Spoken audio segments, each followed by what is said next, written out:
Merci de votre fidélité, chers auditeurs. Merci de choisir Kavi Média, Kavi TV à travers le canal 113 du bouquet Star Times et la 89.5 en bande FM. Au menu, on en parle restriction des réseaux sociaux, détention du secrétaire général du SPPG, Sekou Jamal Pendessa, les journalistes réunis au sein de la centrale syndicale, la centrale mère bien entendu, la CNTZ, était ce jeudi à la Bourse du Travail exigeant sa libération. La centrale rappelle 17 ans après les tristes événements du janvier-février 2007. Voilà que la Guinée plonge à nouveau dans la spirale de la violation des droits des travailleurs, dont le seul crime est de réclamer des gouvernants de notre pays le respect de leur engagement proclamé dans le préambule de la charte de la transition du 5 septembre 2021. Jusqu'où ira la CNTG?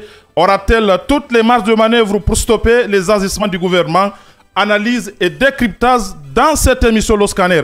Et puis la mise en place de délégations spéciales sur toute l'étendue du territoire national annoncée par le CNRD ne passe pas chez les forces vives de Guinée. Dans une déclaration rendue publique ce jeudi 25 janvier 2024, les forces vives de Guinée invitent tous les citoyens épris de démocratie et de justice à se mobiliser pour combattre avec la plus grande fermeté de ce qu'elle qualifie la dictature rampante qui est en train de confisquer systématiquement nos droits et libertés et de remettre en cause les acquis démocratiques de notre peuple.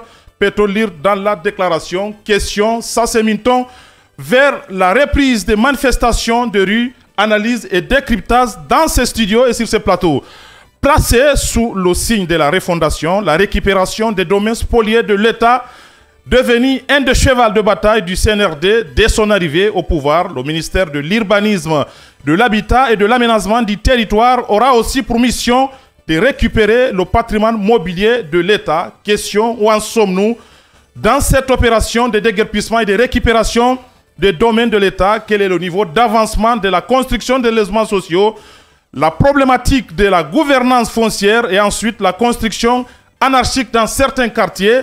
Toutes ces questions vont être soumises à notre invité qui n'est autre que le responsable de la communication et des relations publiques du ministère de l'Habitat, de l'Urbanisme et de l'Aménagement du Territoire, Sori Binta Sangaré. Et puis, si le temps nous le permet, bien entendu, sport, on en parlera. L'entraînement du suivi national n'a pas eu lieu à Yamoussoukro pour cause le non-paiement de la prime de qualification fixée à $10 000. Pour en savoir beaucoup plus, on aura Ali Badra Akila qui va nous donner tous les détails. C'est tout pour le menu de ce jour. Encore une fois, bienvenue de nouveau.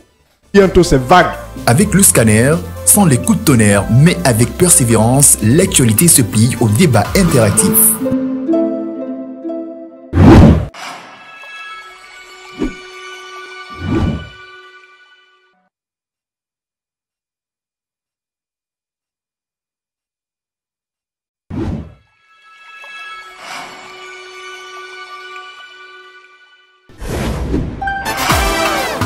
Dans un monde médiatique où la seule critique prospère, où les solutions sont voilées.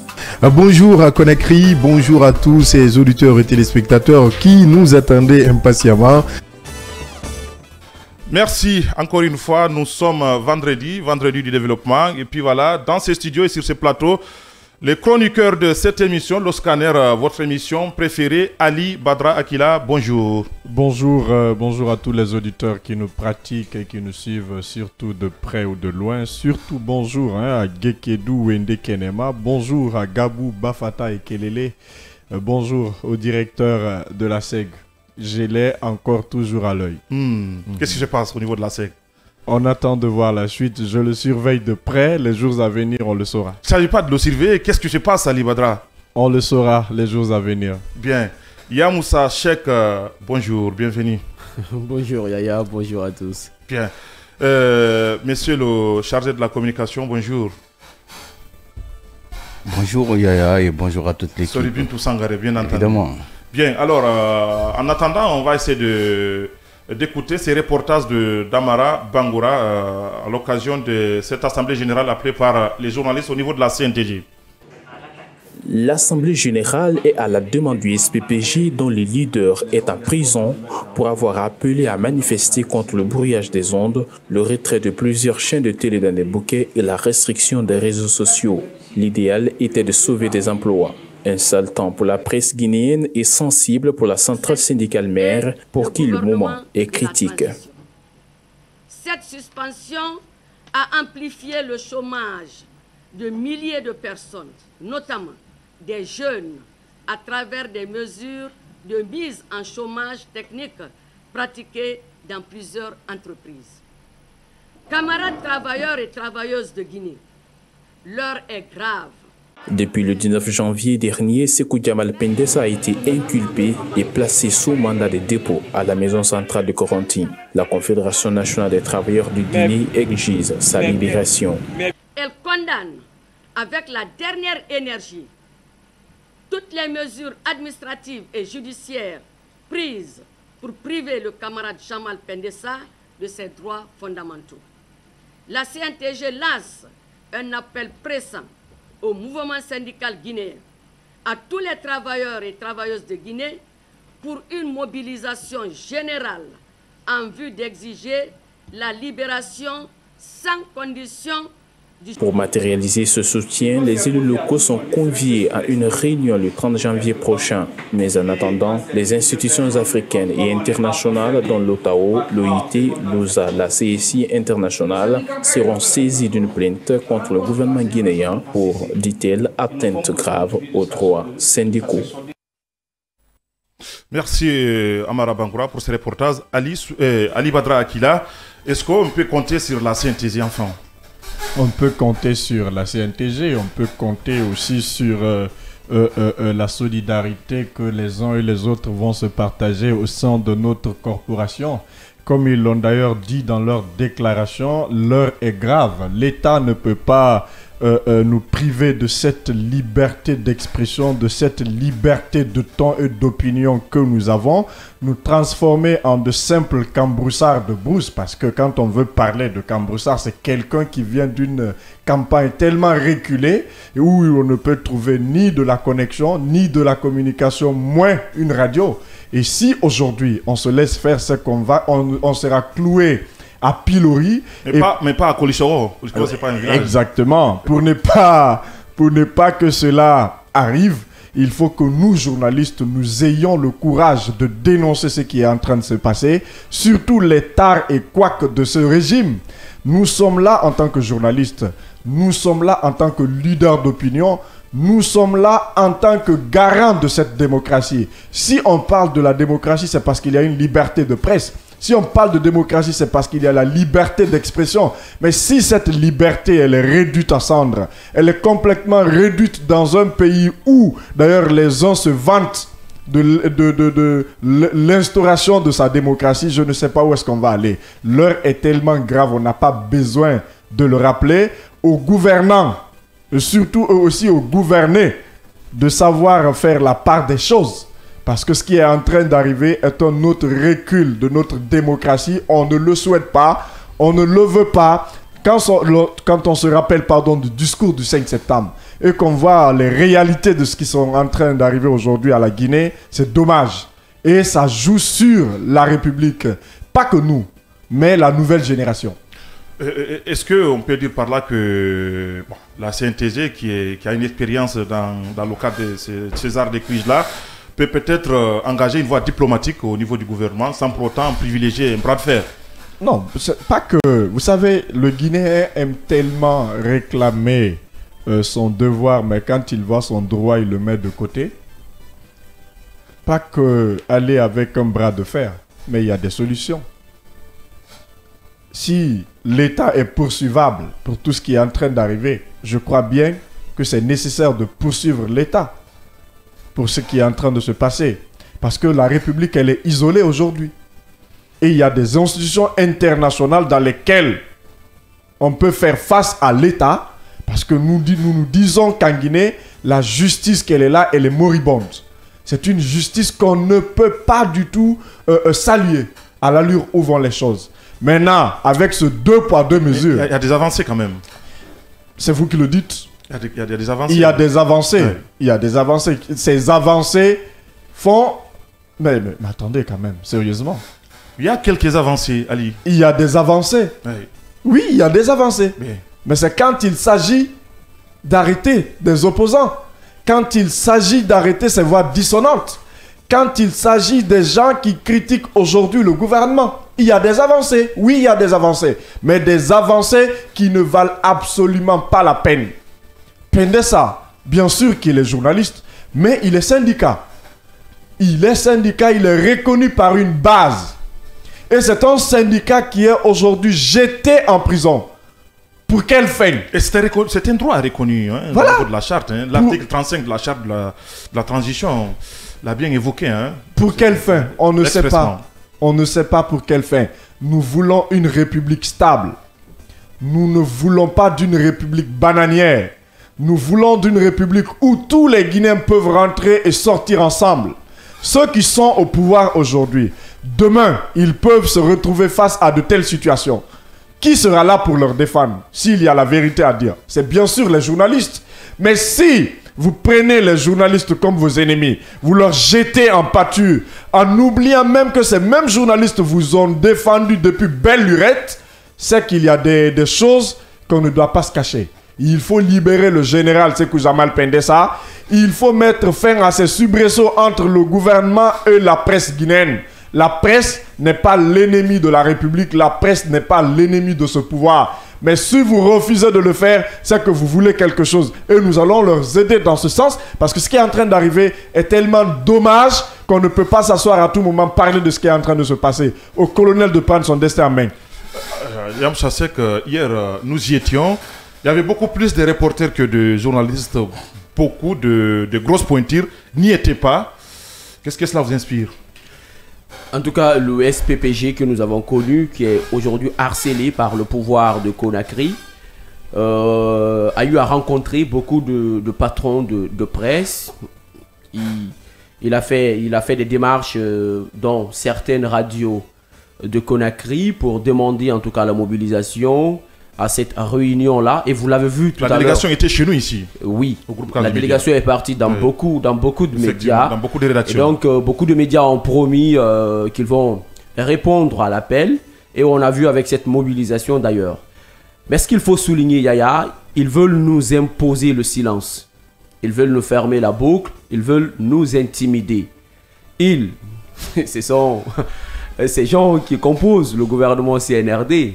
On n'a pas besoin de souligner aujourd'hui ou de signaler, de dire le nom de quelqu'un. Nous connaissons ceux qui sont déclarés comme ennemis de la presse. Effectivement, est-ce que là, il n'y avait pas une erreur d'ailleurs commise par nous journalistes, notamment le SPPG, en désignant nommément les gens comme ça comme étant des ennemis de la presse? Il n'y a pas eu d'erreur. N'ayant pas toutes les informations... Il n'y a pas eu d'erreur. On ne s'est jamais trompé.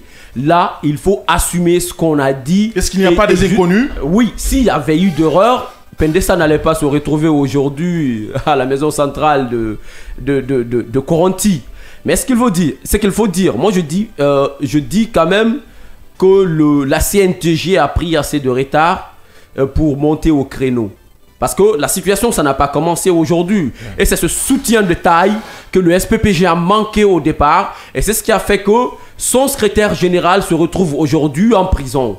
Et si il y avait eu ces sorties-là, s'il y avait eu cette mobilisation, s'il y avait eu tous ces mouvements de tape de poing sur table, moi je parie que le gouvernement que nous avons à faire aujourd'hui, les autorités avec lesquelles on a affaire aujourd'hui, allaient comprendre qu'on ne se promenait pas seul. C'est-à-dire la presse ne faisait pas cavalier solitaire, qu'on avait des soutiens. Mais on a vu à un certain moment ici les organisations de la société civile et quelques organisations syndicales, mais qui n'avaient presque pas de taille, ont exprimé leur soutien à travers une conférence de presse, justement à la maison de la presse de Guinée. Mais cela n'a pas... Notamment le FNDC, la MAOG. Oui, exactement. La MAOG, le FNDC, l'Union pour la défense des consommateurs de Guinée, entre autres. Beaucoup de mouvements sociaux étaient sur place, entre autres. Mais cela n'a pas freiné l'élan des autorités pour nous acculer jusqu'au point de retour. Et aujourd'hui, on est au point de non-retour. Donc, il faut vraiment, c'est quand tu pousses quelqu'un jusqu'au mur, la solution dernière, c'est de répliquer. Et c'est pourquoi j'ai aimé la fois dernière, au tribunal de première instance, le vendredi dernier, je crois, de Dixine, quand Ibrahima Khalil Diallo, le secrétaire général adjoint du SPPG, qui a dit qu'ils ont déclaré la guerre à la presse. Et vu qu'ils nous ont déclaré la guerre, il faut répondre à l'appel. Mais comment gagner le pari? Est-ce qu'il faut continuer à faire des simples menaces qui vont se limiter de par des simples déclarations? Moi, je pense qu'on a dépassé ce stade. Dès l'instant où on n'a pas pensé aux principes et aux règles démocratiques, on n'a pas pensé au respect des valeurs démocratiques et de l'état de droit, on a pensé à violer la liberté d'expression, ouais. Et on est allé jusqu'à mettre en prison un innocent. Moi, je me dis qu'il faut aussi montrer ses gants, il faut aussi montrer qu'on peut faire quelque chose, peu importe l'initiative que nous allons entreprendre pour mettre pression sur l'État, mais en tout cas, Pendessa doit être libéré. Et regardez les accusations sorties de nulle part qu'on a montées contre l'homme. On l'accuse de participation à une manifestation non autorisée, diffusion de données de nature à troubler l'ordre public et la sécurité, étant donné que l'homme n'a même pas manifesté. On a appelé à un déferlement humain sur Conakry. On s'est donné rendez-vous à la maison de la presse de Guinée, d'ailleurs un lieu de travail. C'était là on s'est rassemblés. Et regarde, on a été quadrillés.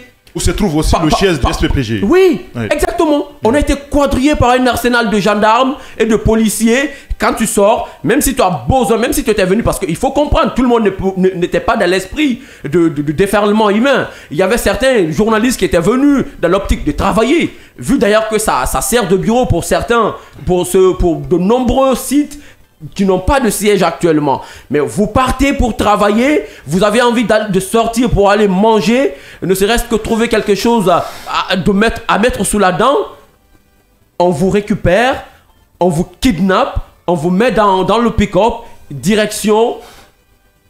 Est-ce que le drame aussi, c'est pas le fait d'avoir eu ces soutiens, s'il faut le dire comme ça, de certaines organisations de la société civile, ce qui amène, si vous me permettez, ce qui amène le gouvernement à considérer le SPPG comme étant un secteur à la solde politique. On ne peut pas te le permettre. Encore une fois, je soulève une question. Encore une fois, Ali Badara, je rappelle à Yaya qu'on n'a pas commis d'erreur dans notre démarche, dans notre façon de faire. Parce que on est passé d'abord par les interpellations. On a alerté.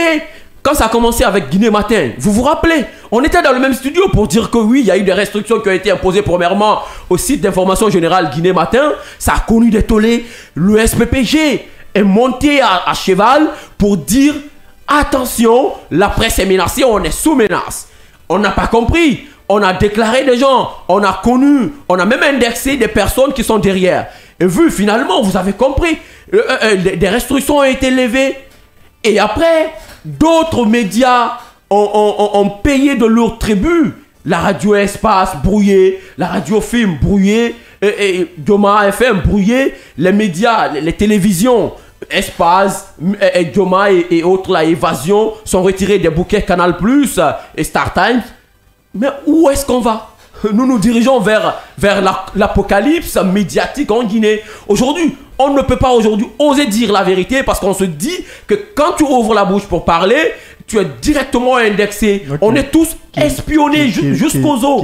Alors, est-ce que ça doit continuer? À quelle fin? Qu'est-ce qu'on a fait pour mériter ce sort? Tout le monde a applaudi ce régime. On a tous applaudi quand c'était nécessaire. Vous vous rappelez le 5 septembre en 2021, on pensait qu'avec le discours à mode de Thierry, je sais pas, Rawlings. Voilà, ouais. L'homme s'est déclaré comme un modèle pour faire à la Jerry Rawlings. Mais aujourd'hui, on ne voit pas toutes ces promesses sur table. rien. On a comme l'impression qu'on a été trahi, on a comme l'impression qu'on a été laissé pour compte. Et pour cela, seuls les médias peuvent nous dire ce qui se passe dans le pays et il faut accepter ces critiques positives. Même dans le credo, dans nos slogans, on dit dans un mode médiatique où seule la critique prospère. Et il faut laisser cette critique prospérer dans nos génériques. Mais ça existe. Et il faut laisser cette critique prospérer. On ne peut pas dire que tout ce que les médias sont en train de dire, c'est contre nous. C'est pas forcément contre nous. Ce que nous disons dans ce studio, c'est pour ce régime aussi. Il faut que le régime nous accepte. Il faut prendre le côté positif et essayer de le matérialiser pour que nous puissions ensemble faire décoller ce pays et donner la chance à la Guinée de se développer. Mais on ne peut pas toujours faire appel aux actions passées. On ne peut pas toujours faire appel à ce qu'on a connu de par le passé avec les régimes précédents. On nous a imposé à ne pas manifester. Vous vous rappelez, sous le régime Alpha Condé, on nous a imposé le silence. Mais le Coran ne nous a jamais retiré sur le bouquet Canal+. Coran nous a jamais pris en flagrant délit. Vu que le dossier de Pendessa est pris en flagrant délit, normalement il devrait se retrouver dans un procès devant un juge. Mais jusqu'ici, ça fait plus de 72 heures. L'homme séjourne à la maison centrale de Coronti. Et jusqu'ici, aucune suite favorable. Et donc, on ne s'est pas trompé sur la cible. On ne s'est pas trompé dans nos démarches. Ce qu'on a fait, on a bien fait. Et ce qu'on a dit, on a bien dit. Puisque c'est pour la Guinée. Et nous sommes les Guinéens. Alors, je comprends très bien votre point de vue, mais je suis de ce qui pense que quand même le colonel l'avait dit ici dès son arrivée. Général. Hein. Le général, enfin. Le général de corps. Le colonel d'alors, général. Le général maintenant. Il faut dire le maréchal maintenant, parce que quand on veut grader général... Le général de corps. Akila, on s'en tient à cela. Akila, je crois qu'il a été forcé pour ce grade-là, sinon il tenait à son grade de colonel. Hein. Il y a assez de tractations, on est informé de tout cela. Qu'est-ce que le général... Il y a assez de tractations depuis l'année passée, il n'avait pas voulu finalement... Il n'y a pas de... Voilà, et je crois qu'il a été amené d'accepter comme tel. Mais sincèrement, Yaya, qu'est-ce que le colonel d'alors nous a promis et qui a aussi aujourd'hui réalisé? D'ailleurs même, c'est pas le sujet. Effectivement, il nous avait promis effectivement de dénoncer et de dire toute la vérité et que voilà, donc la presse a le soutien du CNRD. La liberté d'expression, c'est un droit. Et aura le soutien du CNRD. Alors, si aujourd'hui nous sommes confrontés à ces restrictions-là et à l'emprisonnement du secrétaire général du SPPG, en l'occurrence Jamal Pendessa, est-ce que ce n'est pas par le fait qu'aujourd'hui le colonel, ils ont réussi, je vais parler de l'entourage du colonel, qui ont réussi à le bunkériser, à l'isoler, pour ne pas qu'il soit en contact avec un certain nombre de réalités? Est-ce que c'est pas ça aussi qui joue? En fait, il y a une mauvaise culture en Guinée. Moi, je veux le dire clairement. Aujourd'hui, quand les chefs d'État ou les présidents, nos présidents se trompent, on dit non, c'est pas lui, c'est son entourage. Oui, forcément, on peut accuser l'entourage, mais l'entourage ne fait pas forcément de gouverner, c'est pas facile. Hein. Oui, c'est pas facile. Attention, il a tenu des promesses quand il est venu. Oui. Il faut qu'il se rappelle là. Ça fait 2 ans depuis qu'il est venu. Et ça a pris du temps, mais ça n'a pas aussi pris du temps parce que c'est comme si c'était hier. Les événements de 5 septembre 2021, c'est comme si c'était hier. Les discours qui ont été premièrement tenus, c'est comme si c'était hier. Ces discours résonnent aujourd'hui dans la tête de chaque Guinéen. Ces promesses qui n'ont pas été tenues jusqu'ici. Donc, à un certain moment, l'homme est jugé à travers le fait. On ne peut pas nous dire que c'est parce qu'il est mal entouré. Mais qui s'est fait mal entourer? C'est lui qui a nommé toutes ces personnes autour de lui. Et donc, s'il pense... Les transitions ont leur réalité. Je crois que nous ne sommes pas dans un régime normal. Tous les régimes ont leur réalité, Yaya.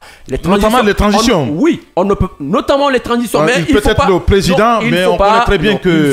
Il faut pas. Les éléments qui composent le CNRD. Il ne faut pas accepter le fait que parce qu'on est en transition, c'est une période transitoire, et que toutes ces erreurs peuvent être commises. Non.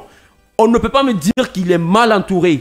Bien. Personne n'a entouré Mamadi Doumbouya, c'est lui qui a nommé les gens, c'est lui qui a pris les conseillers, c'est lui qui a choisi ses ministres. Personne n'a choisi ses ministres à sa place, c'est lui qui a pris les décrets, il a nommé tout le monde. Alors s'il est mal entouré, s'il voit qu'il est mal entouré, mais qu'il fasse un décret, qu'il fasse remplacer toutes ces mauvaises personnes là autour de lui pour que nous puissions avancer. Mais si il continue avec ces gens, moi je dis qu'il est bien entouré. Les décisions qu'il est en train de prendre, Il est responsable de cette décision, il doit assumer. Malheureusement, il y avait une commission interne qui a été mise en place pour réceptionner tous les diplômes, les documents de tous ceux qui ont candidaté pour être ministre. De toute façon, c'est lui qui a nommé les gens. Finalement, c'est à l'issue de ça qu'il y a ce qu'on appelle une décantation. Je crois que la liste finale lui a été soumise et puis voilà, finalement, il a pris le décret. Donc, c'est lui qui a le pouvoir discrétionnaire. C'est lui qui a le pouvoir discrétionnaire. Oui, je suis d'accord avec vous. C'est lui le patron, c'est lui le numéro 1. Donc, c'est lui, s'il est mal entouré, c'est qu'il s'est fait mal entourer. Je me rappelle de l'histoire un peu de Sani Abacha. Ça n'a rien à voir avec nous. Non, c'est ce qui est en train de se passer en République de Guinée. Il y a des exemples très cyniques, Akila.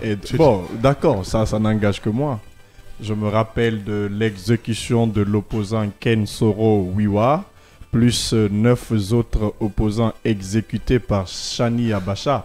Sani Abacha, quand il a voulu imposer sa dictature, voilà son mépris vis-à-vis de son peuple, ce cynisme que ce pouvoir de Sani Abacha... Sani Abacha, c'est l'ancien président du Tchad.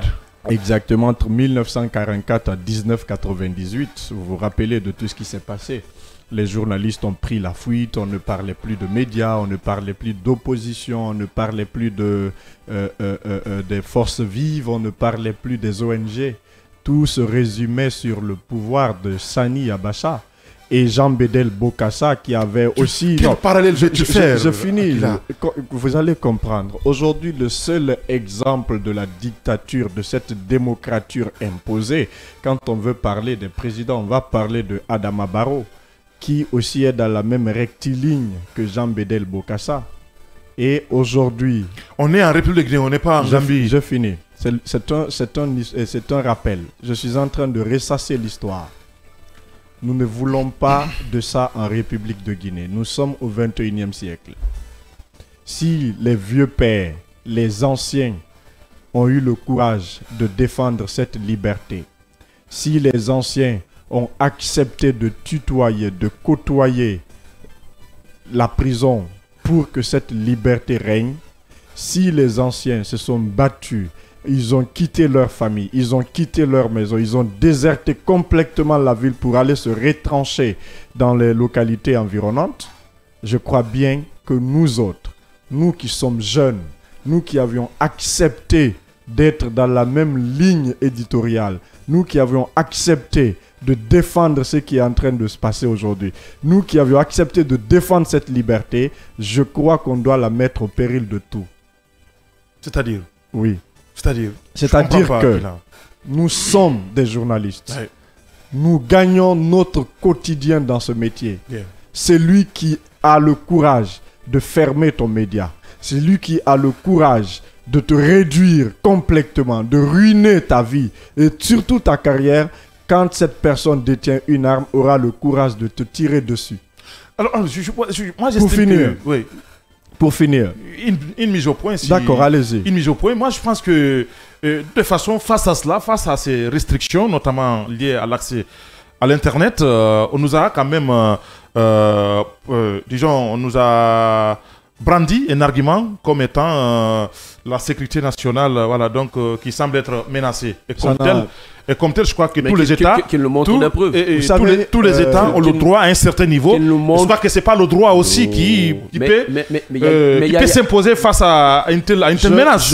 Je crois que les juristes sont d'accord que quand on parle de la sécurité nationale, le droit s'incline. Je peux parler de la sécurité nationale. Je ne suis pas un fervent, comment dirais-je, apprenant des arts martiaux. Je peux parler de la sécurité nationale, c'est quand la Guinée fait face à une menace terroriste. Je peux pas que terroriste. Je finis s'il vous plaît. Pas que le terrorisme. Je peux parler de la sécurité nationale. La menace peut être interne comme externe. Je peux parler de la sécurité nationale, c'est quand il y a des actions rébellionnaires contre le... Non mais sérieusement, contre le gouvernement. Je peux parler de la sécurité nationale, c'est quand la vie privée du président ou la vie même de la nation est en danger. Qui menace qui dans ce pays? Qui menace qui? Qui autorise cette menace? Qui quelle est cette peur-là que le Nous gouvernement... n'avons pas le même niveau d'information que le gouvernement. Je sais. Voilà, donc l'État a tous les moyens pour avoir un certain nombre d'informations. Même s'il manque des renseignements généraux sont là pour ça. Quels services? Les services, ces services de renseignements généraux dont tu parles, ils ne sont exécutants que quand il s'agit d'interpeller les opposants, quand il s'agit d'interpeller ces gens qui critiquent aujourd'hui le régime. Mais quand il s'agit d'eux-mêmes, qu'est-ce qu'ils font? Qu'on sorte un peu de ces âneries, ça n'a absolument rien à voir. Ce que je veux dire, ce que je veux dire à ce gouvernement, pensez à l'histoire. Ces hommes-là qui entourent le colonel, avec des comportements peu flatteurs et liberticides, qu'ils n'oublient pas une chose, c'est la République là qui demeurera, pas eux.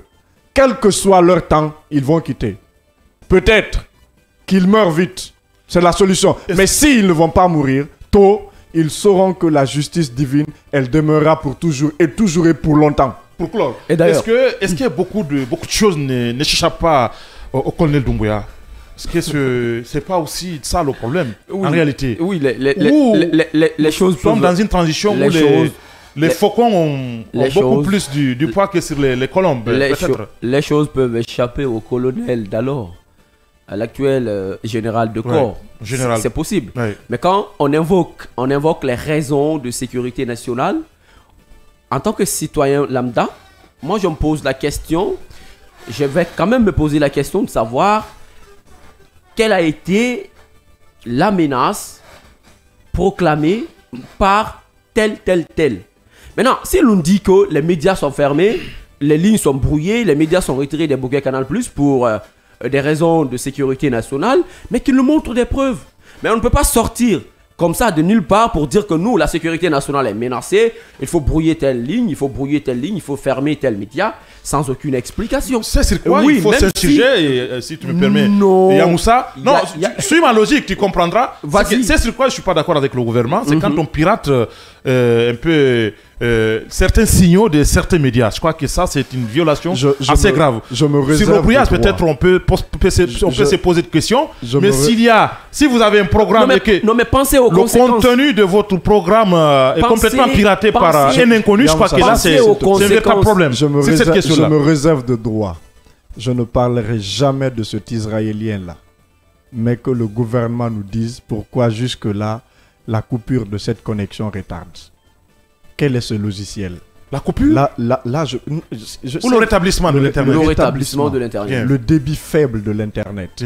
Quel est cet Israélien-là? Je me réserve de ce droit. Je ne me prononcerai jamais là-dessus parce que jamais je ne vais m'apitoyer sur le sort d'un opprimé qui est désemparé et qui refuse de se relever. Je ne parlerai jamais de ça. Ce logiciel-là va retarder avec eux, mais jamais le code-là ne sera donné. Et ils vont nous faire souffrir. Et pire, Yaya. Et pire, c'est que je vous... Qu'est-ce qu'il faut aujourd'hui? Pas d'abord ce qu'il faut. Il faut dire ce que ça génère comme conséquence. Depuis la coupure des réseaux sociaux, la restriction de l'Internet, et puis regarder le brouillage des lignes. Et aujourd'hui, on a combien de personnes qui sont parties en chômage pour l'instant? Regardez la direction générale, par exemple, de FIM FM a dit clairement au personnel du média de rester à la maison jusqu'à nouvel ordre. Et FIM est composé de combien de personnes? Plus d'une centaine, certainement. Plus d'une centaine. Ouais. Des personnes qui ont encore des personnes qui ont des familles, qui ont des bouches à nourrir. Qui ont des bouches à nourrir. Ouais. Et aujourd'hui, on envoie toutes ces personnes-là au chômage. À quelle fin? Ce qui se passe mérite d'être combattu à la plus belle des manières. Là, il faut le dire. Et si l'État pense qu'on a une sécurité nationale à sauvegarder, à préserver, mais que l'État nous dise exactement quelle est la nature de cette menace. Que l'État nous dise exactement elle est où cette sécurité qui est menacée. Sinon, sans quoi nous allons rester à notre fin. En tout cas, la France, la Belgique ont fait tellement face à des menaces terroristes qu'ils n'ont jamais fait la restriction des connexions. Mais il n'y a jamais eu de restriction d'Internet, il n'y a jamais eu de fermeture des médias, il n'y a jamais eu d'incarcération de journalistes. Maintenant, qu'est-ce qu'il faut pour changer la donne? Qu'est-ce qu'il faut pour répondre à votre question? Moi, je me dis, il faut... En 2 minutes, les solutions, qu'il faut-il faire? Mais qu'il faut-il faire? C'est ce que nous faisons. Bien. Nous dénonçons, nous les médias, parce que moi, la seule arme que j'ai, c'est les mots. C'est les mots, et je viens pour dire oui, ça ne va pas, oui, il faut le faire, qu'est-ce qui ne va pas? Mais si ils nous interdisent également de dire, de prononcer ces mots, c'est que la solution sera très difficile à trouver. Il y a la CNTG qui menace de porter plainte contre l'État. Il y a la solution, notamment au niveau de l'OIT. C'est parce que la presse est menacée, c'est parce que le secrétaire général est en prison. Et depuis combien de temps? Depuis combien de temps cette restriction-là nous a été imposée? La CNTG n'a pas levé un petit doigt. Il a fallu la proactivité du syndicat des professionnels de la presse de Guinée, qui aujourd'hui n'a pas aussi la voix au chapitre parce que notre secrétaire général est en prison. Et donc, un réveil tardif, mais peut-être il n'est pas trop tard pour mieux faire. La CNTG peut se rattraper. Et si elle appelle aujourd'hui à une mobilisation de tous les travailleurs, mais c'est ce que j'ai dit au départ. Il ne faut pas que ça se limite à des simples déclarations. Il faut aller au front si c'est nécessaire. Il faut s'activer et il faut vraiment préparer tous les moyens et toutes les possibilités sont à expérimenter pour nous sortir de ce gouffre. Est-ce qu'en réalité, l'unité dont on parle là, est-ce qu'elle existe? Est-ce qu'elle est là aujourd'hui? On est solidaires. Nous, on est solidaires. Non, mais je crois que... Non, nous, on est solidaires. Non, tu ne comprends pas. Nous, on est solidaires. Il y a des inconnus. Yamsa, peut-être on aura discuté. Non, là, ce que Yaya a dit est très important parce que vous n'êtes pas sans savoir. Pour le moment, on est solidaires. Vous n'êtes pas sans savoir. Moi, je parle de nous, les hommes de médias. J'ai eu à tirer la solidarité à l'interne de notre corporation, elle est de façade. Exactement, de certains journalistes. De façade, oui, quand on regarde un Yamoussa, tu n'es pas sans savoir qu'il y a des journalistes va t'asseoir dans notre corporation qui sont tellement d'accord avec ce que fait le gouvernement parce que hier, j'en ai eu le cas, je me suis entretenu avec un journaliste qui me dit que ce que Sékou Zamal Pendessa est en train de faire n'est pas bon, ça va à l'encontre des règles de la République. Ils sont nombreux. Et il est en train de violer la loi. J'ai pris ma tête. Ils sont nombreux. Le commentaire est libre. J'ai pris non. Le commentaire, les quelques-uns, on ne peut pas les considérer pour dire que notre combat n'est pas bien mené. Ils sont nombreux. Oui, je comprends, mais nous sommes plus nombreux qu'eux. Que faut-il faire, rapidement? Il y a la solution. Laquelle? La solution, à l'amiable. La solution, le 24 décembre 2024, organiser les élections et partir. Il n'y a pas plus bonne solution, plus bon sacrifice que ça. Bien, d'ici là, je crois qu'on ne va pas continuer quand même dans cette spirale de crise. On espère que dans Soupé, on aura une solution face à cette crise-là et que chacun reviendra de meilleurs sentiments pour qu'on trouve ce qu'on appelle le juste milieu parce que nous avons la Guinée, nous n'avons que la Guinée, notre chère patrie, donc on ne peut en aucun cas accepter que cette crise-là s'alise. Ce n'est ni bon pour nous, ni bon pour le pays. Je crois que c'est important. Et je crois que si ça continue comme ça, et on est en train petit à petit même de fermer la bouche à tous les acteurs parce que s'il n'y a pas de médias, je crois qu'aucun acteur n'aura la parole pour pouvoir s'exprimer. Ça aussi, c'est une évidence à souligner. Merci à Mark Zuckerberg qui a quand même créé Facebook comme un canal de communication. Ça va pas continuer mais Facebook, comme ça. On ne peut pas utiliser sans VPN aujourd'hui en Guinée. Voilà. Donc c'est un peu cela. Merci pour vos analyses. Alors, on revient rapidement sur ce sujet-là. L'installation de délégations spéciales, parce qu'on en parlait la semaine passée, et le gouvernement, à travers le ministère de l'administration du territoire et de la décentralisation, l'avait annoncé. Et je crois que même, c'est à l'occasion même du discours de l'an où le colonel avait annoncé les grandes lignes, comme quoi cette année sera effectivement une année dédiée en partie à la mise en place de ces délégations spéciales sur toute l'étendue du territoire national. Alors, au niveau des forces vives composées, d'acteurs politiques, d'acteurs sociopolitiques, je veux dire, se sont fait entendre hier à travers une déclaration où ils considèrent cela comme étant, Ali Badra Akila, comme étant l'annonce de la mise en place progressive d'une dictature rampante. Ça, c'est des... Selon la déclaration des forces vives. Hein. Tellement que le français est délicat, la dictature rampante. Je comprends. C'est écrit dans la déclaration. Je comprends. Voilà, je n'invente rien. Non, je l'ai lu. Bien. Nous sommes en transition. Votre analyse, Ali Badra. Je viens. Merci. Nous sommes en transition. Les forces vives de Guinée, on comprend la situation dans laquelle elles sont. De l'autre côté, le gouvernement veut tout récupérer. Et déjà, si on prend la transition, côté transition, vous comprendrez avec moi dans ce studio qu'il revient au gouvernement de faire ce qu'il veut. Ces maires-là aujourd'hui qui sont dans les communes, même un simple livreur de pizza est mieux que ces maires. Non mais sérieusement, prenons la commune de Matoto, prenons mon quartier. Nous vivons une situation difficile, c'est une précarité. Bien. Les terrains récupérés, les citoyens terrés chez eux, le maire n'a pas pu dénier mot. Quand je vois ces mêmes forces vives défendre la cause de ces maires, mais je tombe des nues. C'est une question d'intérêt. Je crois bien. C'est une question d'intérêt. Je comprends. Je crois bien que si nous sommes aujourd'hui face à une telle situation, de l'autre côté, il ne faut pas aussi dédouaner ces maires.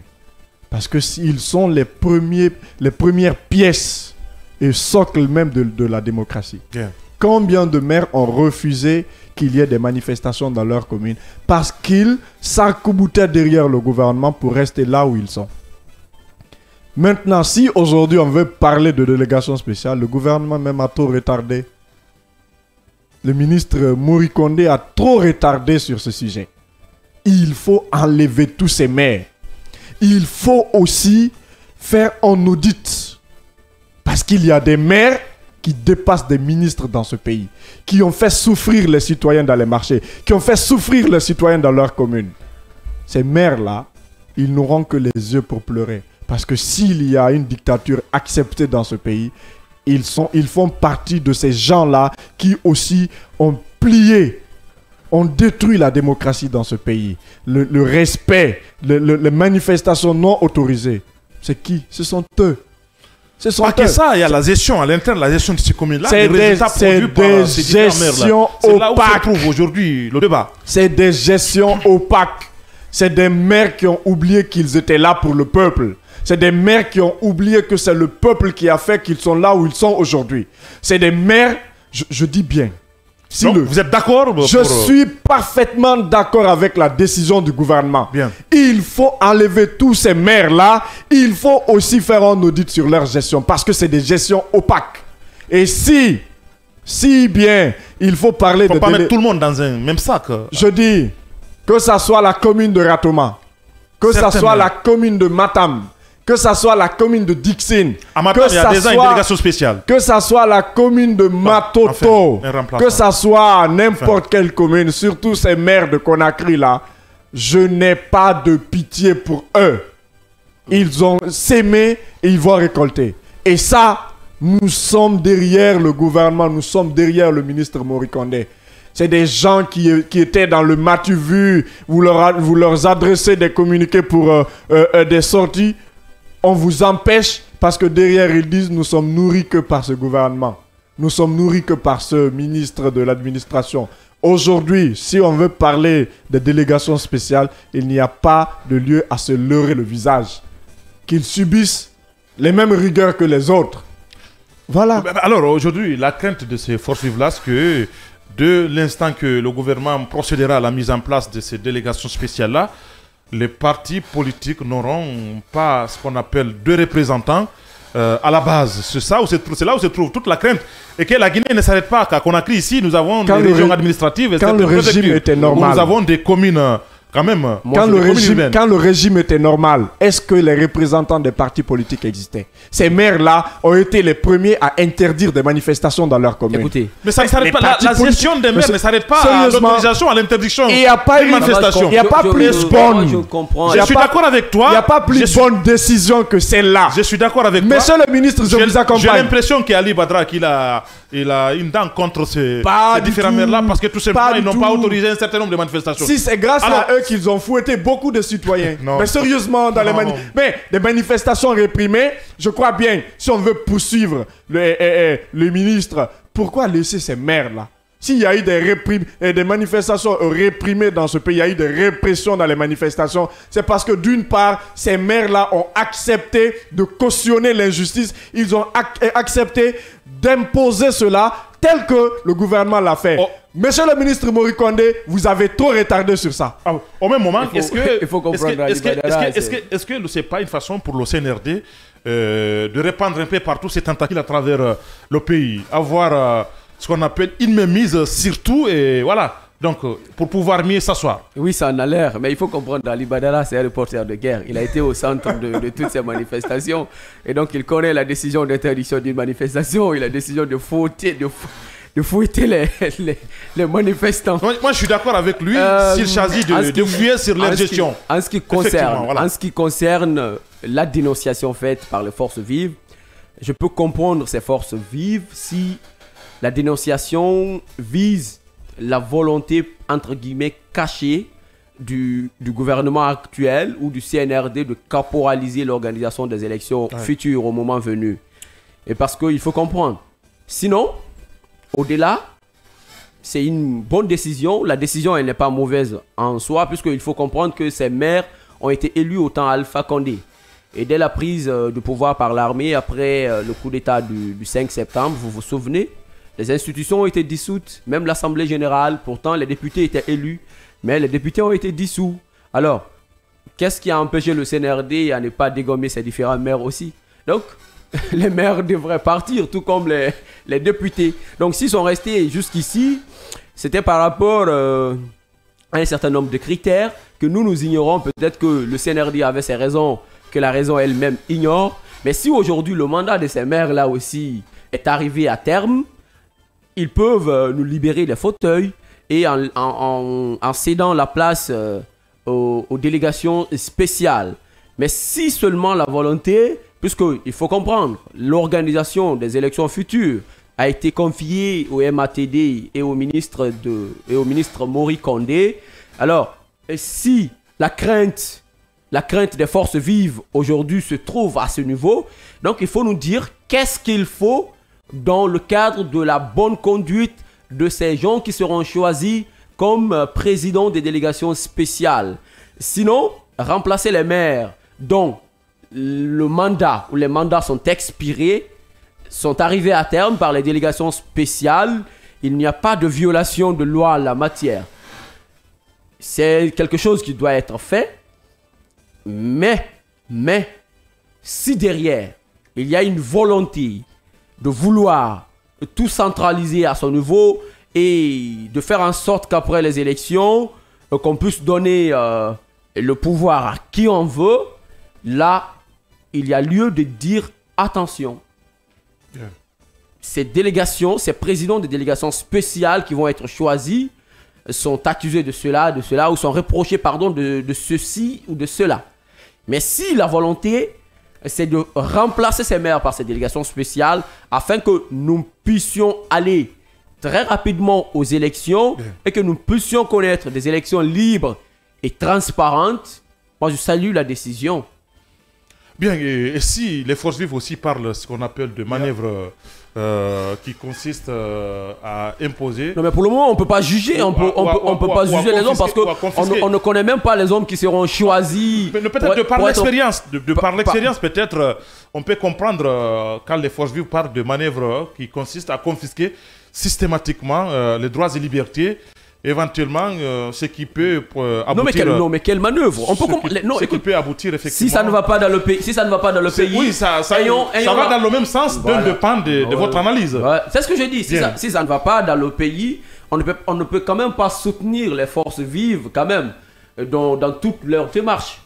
Et si... Non, pas du tout. Voilà. Pas du tout. Si... Je crois que la force vive, elle s'insurge, je vais dire, contre cette...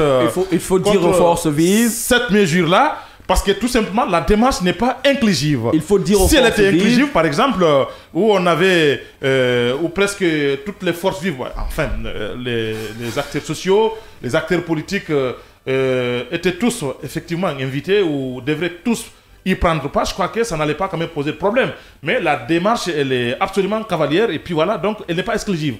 Il faut dire aux forces vives... Inclusive, je vais dire. Voilà. Il faut dire aux forces vives que le mandat de ces maires-là est arrivé à terme. Premièrement, qu'est-ce qui nous a poussé à descendre dans les rues au temps Alpha Condé pour dire stop? C'est parce que les deux mandats accordés à l'ancien président était arrivé à terme et qu'il forçait briguer un troisième mandat. C'était ça le problème. Alors si le mandat de ces maires aussi est arrivé à terme, vaut mieux de les remplacer par les présidents, par les délégations spéciales. Il n'y a pas de problème. Mais ce que je dis, je le répète, Yaya, si la volonté c'est de partir aux élections très rapidement et de donner le pouvoir à un civil, c'est bien. Mais si la volonté c'est de venir caporaliser tout pour faire en sorte qu'on ne connaîtra jamais une élection transparente, libre, elle est à dénoncer. Merci, c'est tout ce qu'on pouvait dire sur ces deux sujets-là. On le disait à l'entame de cette émission, placée sous le signe de la refondation, la récupération des domaines spoliés de l'État, devenu un des chevals de bataille du CNRD. Dès son arrivée au pouvoir, le ministre de l'Urbanisme, de l'Habitat et de l'Aménagement du Territoire aura aussi pour mission de récupérer le patrimoine immobilier de l'État. Question, où en sommes-nous dans cette opération de déguerpissement ou de récupération? Je crois qu'on en avait posé à cette question. Quel est le niveau d'avancement de la construction des logements sociaux? Ensuite, la problématique de la gouvernance foncière. Et enfin, la construction anarchique dans certains quartiers précaires. On va essayer de soumettre toutes ces questions à notre invité du jour, qui n'est autre que le chargé de la communication et des relations publiques du ministère de l'Urbanisme, Sori Bintou Sangaré. Monsieur Sangaré, bonjour. Bonjour encore une fois, Yaya, bonjour à toute l'équipe. Merci, bienvenue chez vous. Merci, c'est ma deuxième fois. Très bien. À la base, vous êtes journaliste. Est-ce que vous avez un mot à dire en tant que journaliste? Vous êtes libre de dire ce que vous pensez par rapport à ce que nous sommes en train de traverser. Bien sûr, c'est un moment difficile, c'est déplorable. Arrêter un journaliste, je crois, ce n'est pas la solution. J'invite les gouvernants de mieux comprendre que la presse, quelque part, c'est la solution de la démocratie. J'accompagne, je donne mon mot. C'est vrai, à un moment, c'est difficile. Les journalistes sont incarcérés juste pour des raisons, voilà. Mais l'essentiel, c'est de libérer les gens, donner la voix aux journalistes, orienter, parce que la démocratie, c'est la liberté, c'est le besoin fondamental. Et le besoin fondamental commence par l'expression. C'est-à-dire que quand une personne a mal, il doit l'exprimer. Donc pour l'exprimer, il faut lui donner une liberté. C'est un peu ça. Donc je ne m'aventure pas trop dans cette situation, mais je crois que c'est un moment difficile pour la presse. C'est déplorable, vu toutes ces conditionnalités de restriction des réseaux, brouillage des ondes. Ça n'encourage pas. J'invite le gouvernement quand même de trouver une solution, quelle que soit la nature, parce qu'on a l'impression qu'on remonte sur la sécurité nationale. Je suis d'accord, et à un moment, la sécurité nationale, il n'y a pas de droit. Il faut le faire, il faut prioriser. Effectivement. Donc, mais le gouvernement est capable quand même de changer beaucoup de choses. Merci. Bien, merci quand même, c'est quand même clair. Voilà, vous étiez là il y a de cela 4 mois, on en parlait. Effectivement, la récupération des domaines spoliés de l'État, qui était devenu un des chevals de bataille du CNRD. Vous êtes le responsable de la communication du ministère de l'Urbanisme, de l'Habitat et de l'Aménagement. Où aujourd'hui en est-on dans cette opération?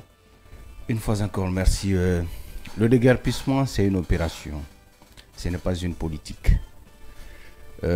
Il est très difficile de faire le calcul, soit le bilan des domaines récupérés. Parce que c'est une opération de nécessité.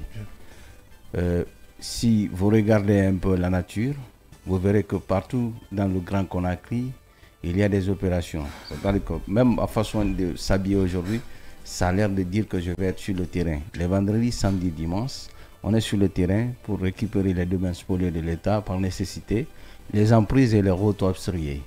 Donc nous le faisons pour la population guinéenne. Il faut souligner quelque chose. Les citoyens doivent comprendre que l'habitat n'est pas contre les citoyens, que l'habitat est pour les citoyens. Bien. Nous sommes convaincus que nous vivons dans le contribuable. Bien. Et donc en aucun cas on fera du mal à nos paisibles citoyens.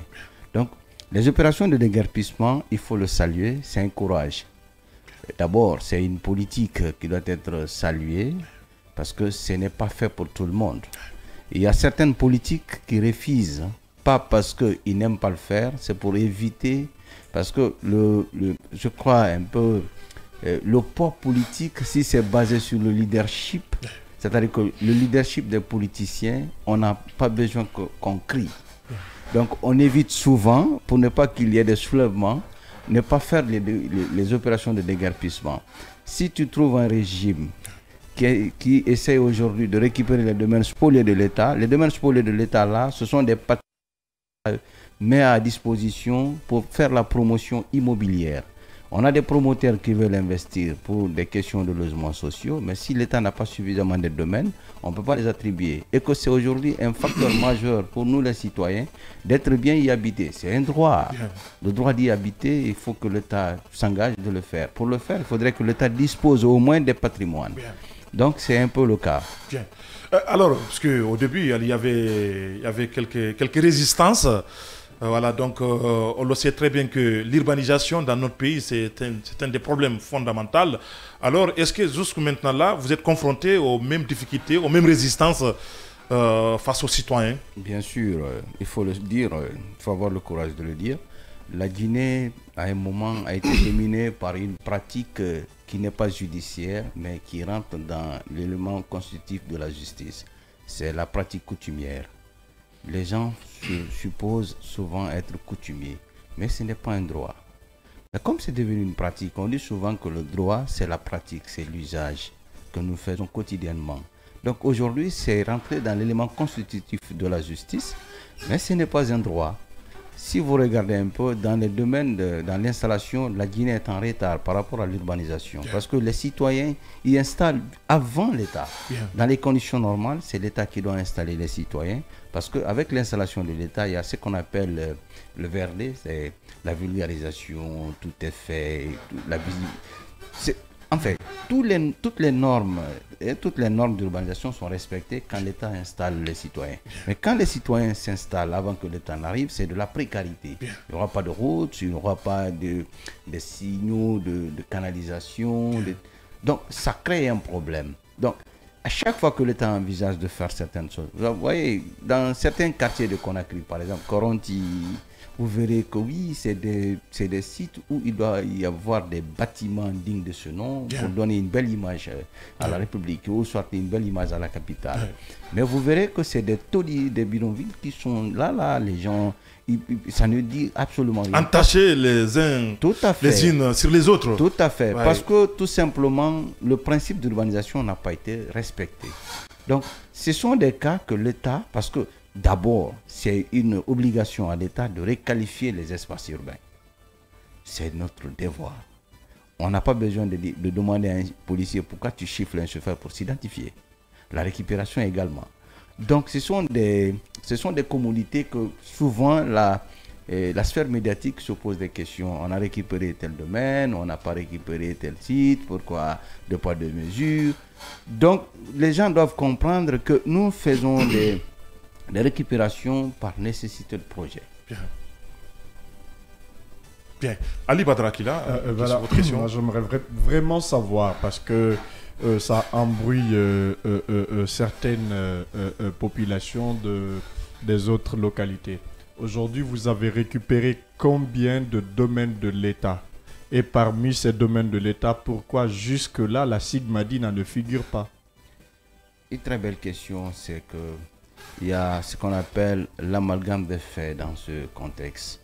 Il faut comprendre d'abord, je vous ai dit qu'on ne peut pas faire un bilan exact dans la récupération des domaines spoliés.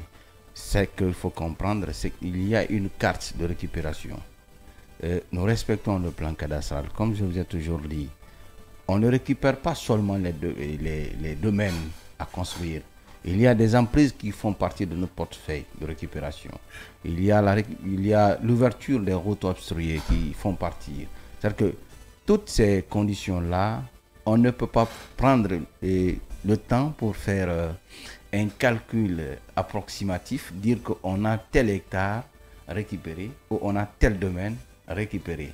Comprenez? On peut dire quand même à Matoto, on est dans les opérations de récupération des emprises. Matam, on est dans l'opération de récupérer les passages d'eau. C'est-à-dire qu'il y a des constructions en arsite qui sont situées d'ailleurs sur les passages d'eau, il faut le dire. Nous menons des ouvertures partout. Mais quand nous le faisons, vous n'êtes pas spécialiste de la matière, vous allez penser que c'est des récupérations. Mais c'est des ouvertures. Vous voyez, quand il y a casse aujourd'hui, on pense que c'est la récupération. La question primordiale, pourquoi les autres sites sont récupérés et pourtant Sigmadina n'est toujours pas récupéré. Sigmadina, il faut retenir qu'il y a 3 types de contrats qui existent dans la cité. D'abord, le premier type de contrat, c'est le contrat vente. Il y a certaines familles qui ont déjà achevé la vente. Par contre, il y a d'autres qui ont baillé le domaine de l'État, qui ne sont pas encore... Bon, ces contextes-là ne sont pas encore achevés. Ouais. Il y a le contrat commercial qui existe dans la même cité. Mais il faut être bête pour prendre la machine, pour dire que oui, ça appartient à l'État. Tu casses tout.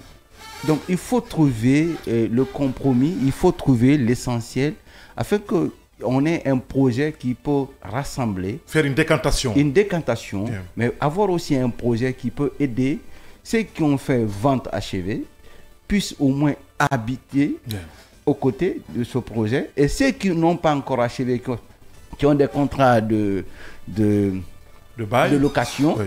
Donc puissent aussi exister dans la même localité. C'est un peu le problème qui fait que jusqu'à présent, la cité Sigmadina n'a pas été encore récupérée. Maintenant, parlons de l'autre côté de la commune de Ratoma, parce que là, quand on veut parler de démolition ou de la récupération des domaines de l'État, il faut aussi toucher ses citoyens. Kipé2, Dimes, je crois, Kapororaï et Demoudoula. C'est des domaines récupérés. On avait parlé de dédommagement. Pourquoi jusque-là, cela tarde et peine toujours à voir le jour? Akila, je crois que j'ai répondu à cette question. Je n'ai pas été satisfait. D'accord. Je vais te dire une chose. L'habitat est technique. Nous ne sommes pas dans la procédure judiciaire. Quand on parle de dédommagement, c'est que la procédure est engagée et que c'est la justice qui se prononce. Quand la justice se prononce, il y a la raison de recasement. L'État récupère ces domaines-là. Les domaines que nous sommes en train de récupérer, c'est aussi peut-être le cas de recaser les zones. Effectivement. C'est ce qu'il faut comprendre. Mais une fois qu'on parle de la question de dédommagement, sache que ce n'est plus au niveau de l'habitat. Restez derrière la justice, parce que quand nous menons des opérations, il se peut qu'il y a des citoyens qui disposent des documents légaux, qui manifestent ces documents légaux-là vis-à-vis de... Parce que nous portons confiance quand même à la justice guinéenne. Ça, nous le disons, nous portons confiance à la justice guinéenne. Quand il y a problème, porter plainte contre l'État, ce n'est pas aussi problème. Vous portez plainte, on regarde. La question de Kipé2, Dimes, tout ça, Kapororaï, je crois aujourd'hui, ça dépasse la technicité du ministère de l'Habitat, dans quelles conditions, parce que le dossier se trouve à la justice. Nous attendons que la justice se prononce et on tranche entre l'habitat et les citoyens. Je crois que c'est cela le sujet se trouve. D'accord. Moi, ma question, c'est quand je vous ai entendu tout à l'heure dire qu'on a des partenaires qui ont besoin, qui veulent construire des logements sociaux et qu'on n'a pas de domaine. D'où la nécessité de procéder à cette opération de récupération des domaines spoliés de l'État. Mais depuis 2 ans, il y a eu assez quand même d'opérations qui ont été faites sur le terrain. Beaucoup de domaines ont été récupérés, beaucoup de déguerpissements constatés ça et là. Alors, qu'est-ce qu'on a fait avec ces domaines jusqu'ici? Et comme ça, il faut comprendre, je n'ai pas dit qu'on n'a pas de domaine. Je dis on récupère les domaines de l'État. C'est pour donner la priorité à l'État en cas de besoin par les promoteurs immobiliers, qu'il y ait suffisamment de domaines à leur disposition. Ça n'a pas de coalition avec on n'a pas de domaine. L'État a des domaines. Vous voyez la récupération, souvent les 80% des opérations de déguerpissement que nous menons, c'est sur les emprises. Je ne sais pas si vous comprenez très bien, c'est sur les emprises. En plus, les DPM, les gens qui s'installent où on ne doit pas s'installer, on les enlève parce qu'il faut donner l'espace à l'eau. Maintenant, proprement dit, les domaines qui appartiennent à l'État, pour les cités, la requalification, tout ça, l'État se réserve par rapport à la carte. Nous le menons, mais nous le faisons avec études minutieuses. C'est ce qu'il faut comprendre. Il y a beaucoup de promoteurs aujourd'hui qui sont en Guinée qui ont besoin. Je peux citer BDD qui évolue du côté de Ansumania. Il y a Diko Press qui évolue au côté de Ketaya. Beaucoup plus parce qu'il y a domaine. S'il n'y avait pas de domaine, est-ce qu'on pouvait les laisser évoluer? Non. Alors on va revenir en arrière un peu pour enchérir la question d'Ali Badara sur le bilan. Moi je pense que le ministère a un agenda, un registre pour procéder quand même à de telles opérations. Alors ce qui veut dire que vous devez être capable de dire aux citoyens à partir de maintenant quel nombre de terrains on a récupéré appartenant à l'État, et puisque les opérations que vous menez sont minutieusement entreprises à l'avance avant d'y aller sur le terrain. Si vous avez un plan d'action pour procéder à vos opérations et qu'après l'opération, vous êtes incapable de nous dire le nombre de terrains récupérés, là il y a Angus Roche. Bon, d'accord, je comprends qu'il n'a toujours pas compris. J'ai compris et c'est qu'on n'est pas satisfait. Regardez, c'est très simple. Il faut voir le tronçon du 8 novembre jusqu'à Mdalaï. Quand on te dit de déguerpir les emprises partir de là, est-ce que tu peux faire un calcul de nombre là? Non.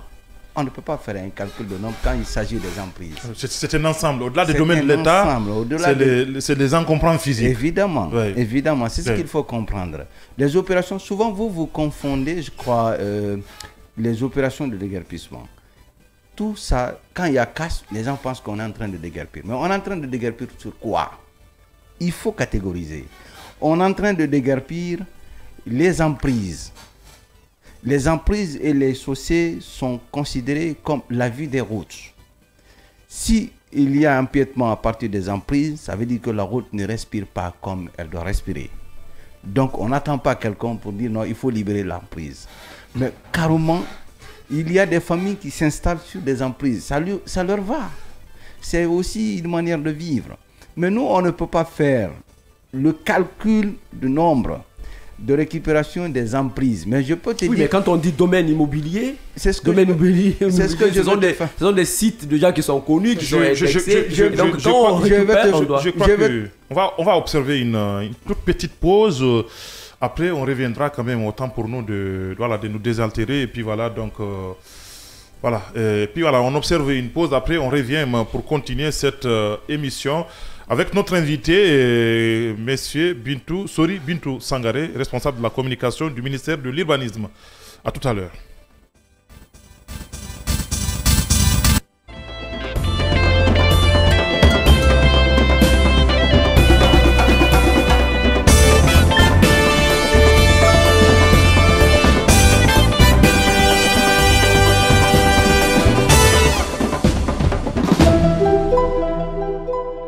Médiatique où la seule critique prospère, où les solutions sont voilées. Bonjour à Conakry, bonjour à tous ces auditeurs et téléspectateurs qui nous attendaient impatiemment. Heureux de vous retrouver. Chez moi, il y a de l'eau. Il vit à Sofonia. Il y a de l'eau, pas comme à la cité. Ils escaladent pour descendre et chercher de l'eau, escalader encore pour remonter. Mettre de l'eau dans une bouteille, on voulait faire du thé. On avait trouvé toutes sortes d'ordures, y compris même des fourmis là-dedans. J'ai ouvert le robinet, l'eau a commencé à couler. Par après, quand j'ai pris les 2 pagnes, ce n'était que de la poussière, de la saleté. Le scanner, c'est l'émission du débat constructif. Monsieur le directeur Aboubakar Kamara, le jeune Akida, journaliste, dit qu'il vous a écrit plusieurs fois. Stabilité économique là qui va s'accroître et c'est pas bon pour notre République. Nous ne sommes pas dans une république, mais nous sommes dans une républicophile. Il ne faudrait pas crier à Uadja, il faut quand même saluer d'une part les efforts du gouvernement. Le ministre Ousmane Gawal nous dit que bientôt le bateau va accoster, très bientôt, parce que très bientôt c'est vague. Avec le scanner, sans les coups de tonnerre, mais avec persévérance, l'actualité se plie.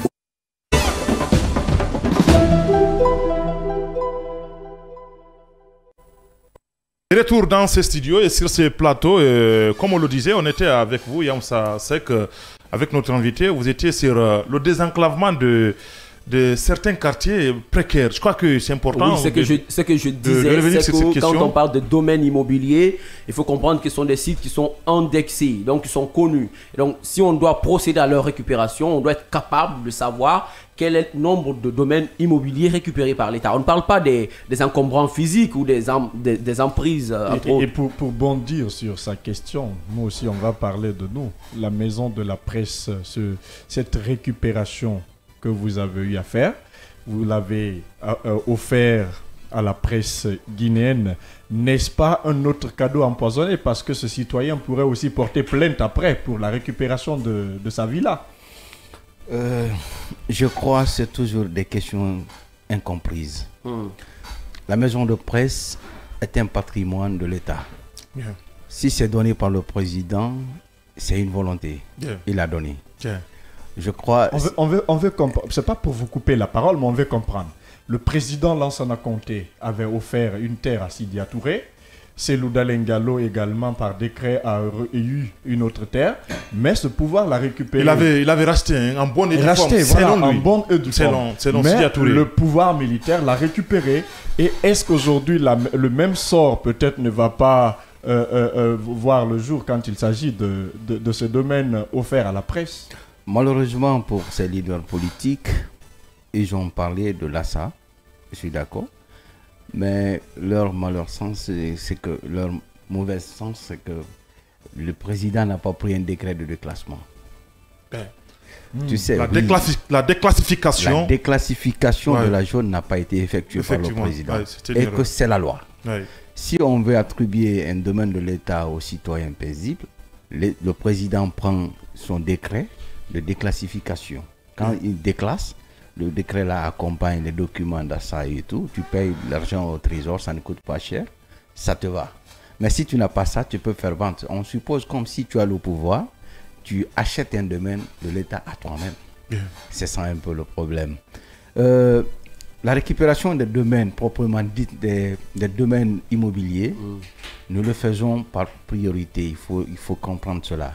Par exemple, la cité de Yengema, Kaloum.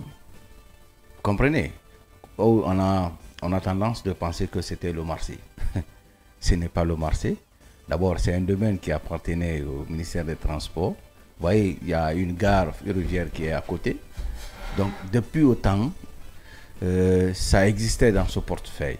Et il y a aussi une partie qui se trouve dans le portefeuille de l'État au compte du ministère de l'Habitat pour la réqualification des espaces urbains. Donc, Henri, Agence nationale de rénovation urbaine, s'occupait de ce domaine depuis fort longtemps. Donc, aujourd'hui, il y a des projets nécessiteux. Donc, on a jugé nécessaire de le faire. On a récupéré. Et bientôt, vous verrez qu'on va clôturer et le projet va... L'habitat est un lieu de problème. C'est vous qui le dites. On est d'accord. Non, j'en viens.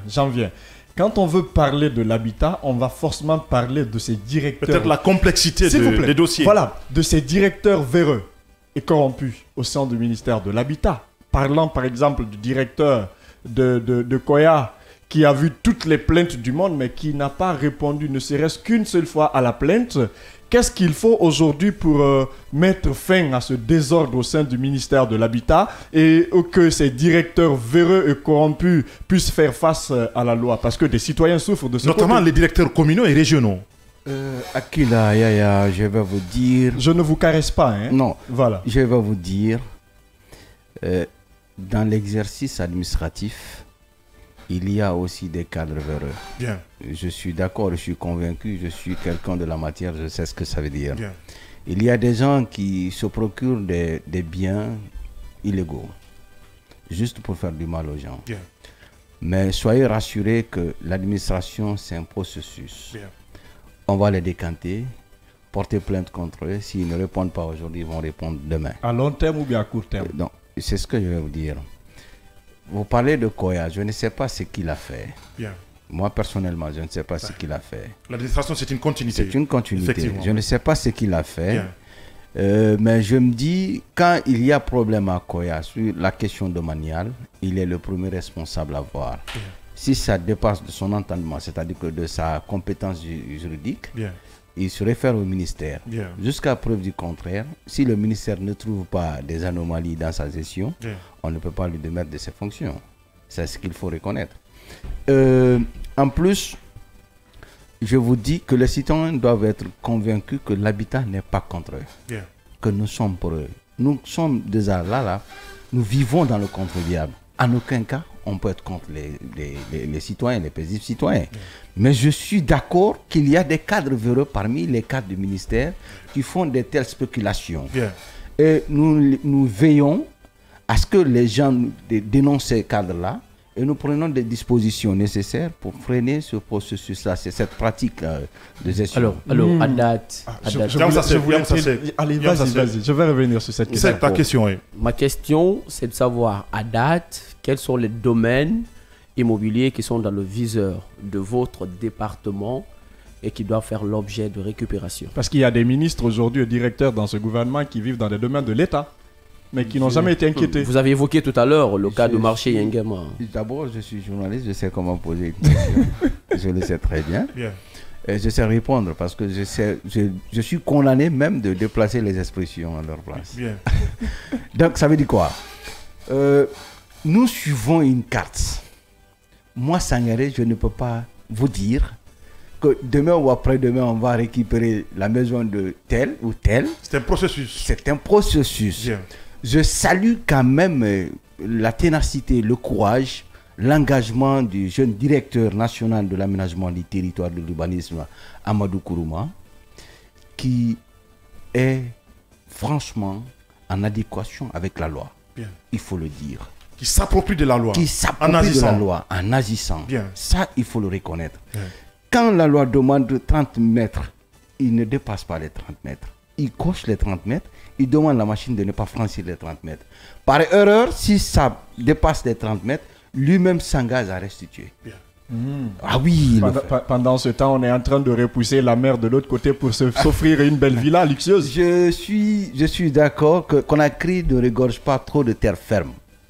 Il y a la manière de construire dans les abords de la mer. Comprenez? Alors, question en parlant des abords de la mer, vous savez que les conséquences tombent de l'autre côté sur les îles, notamment les îles des Kabak par exemple. Vous savez les constructions anarchiques. Tu vas forcément parler de ton village. Non, pas de mon village, forcément, je parle de Kabak.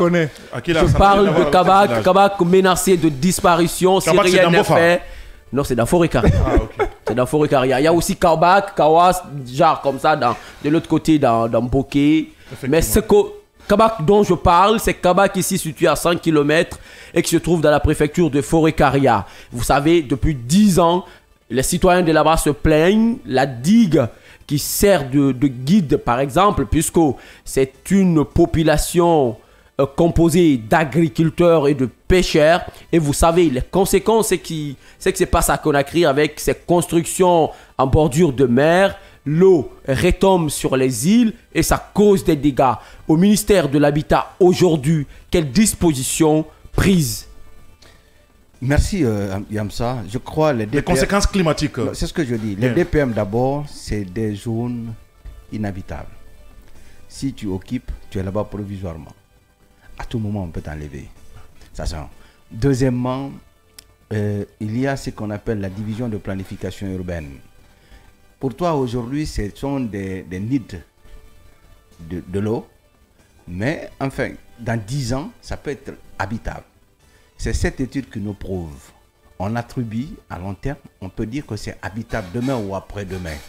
Ne pensez pas aussi, Yamsa, que si nous demandons les gens de s'installer dans les abords de la mer, que nous sommes en train de créer une pollution excessive à la nature. Non.